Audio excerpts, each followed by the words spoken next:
So here we're testing out the fit of the console and how it'll fit in between the T-top and laying out our cooler seats. We're getting ready for some epoxy work. That we're still using the thin, fast epoxy resin. And we're using a gray dye, so that way you don't see the wood grain.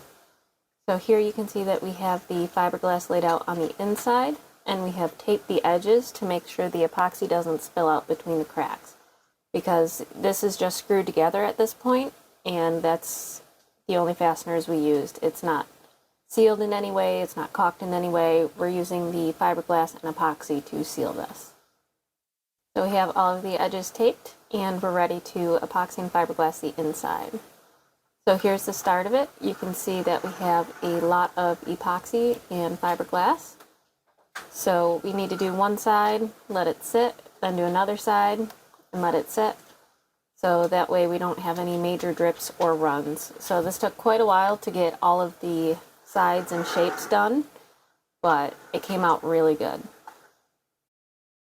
So here you can see laying the fiberglass on the inside side of the board and the epoxy, and we just let the epoxy container drip so we don't lose any of that epoxy in the container, so we don't waste any of it.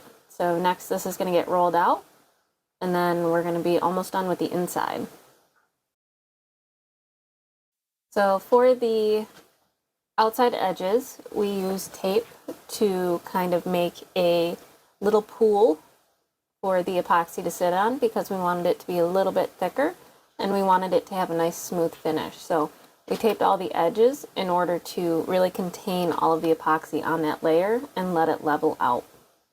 We could have gone with just a fiberglass console, but the way that we built this is much stronger and it's customized to exactly what we want. We used some aluminum channel that was left over from the boat deconstruction, and we added that to the bottom of the console. So this should help the console stay nice and strong. And here we kind of filled the gap between the board and the aluminum guarding that we put on with some JB weld. So here we're measuring out all of the gauges and cutouts that we're going to be doing for the steering, the switch panels, the binnacle, so it's ready for the installer. So we were playing around with where to put the vents and where to put our 12-volt accessories.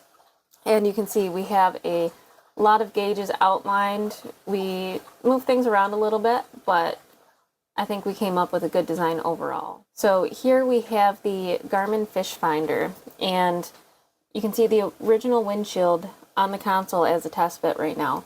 We didn't end up using that when we finished the new console, and there's several reasons for that. One, we wanted to be able to spin the fish finder 180 degrees so we could look at it from the front or the back. And we also plan to add a second fish finder, a Humminbird, so that way we're able to control our Minn Kota trolling motor, follow routes, and do some of the additional cool features that that comes with. Next up we have the console. So of course we have the steering wheel, the binnacle, and the separate key with safety switch. One of the upgrades we did when we were ordering the motor is we ordered the multi-gauge, which tells us our gallons per hour so we can monitor our fuel, and it tells us what position the tilt of the motor is and how many RPMs we're using on the motor. So it's very great for that. Below the steering wheel we have dual build switches that are circuit breaker switches, so if anything happens we can just reset them. Now the nice thing about these switches is they have an auto and a manual mode, and they're lighted so we know if they're working or if we have any electrical issues. Right below the build switches we have our kicker receiver. On this side over here, this is actually a dimmer switch. Right up above it we just have our remote for our LED strips. We have our Blue Sea Systems switch panel, which again is also circuit breaker, so we can just reset anything that we have issues with.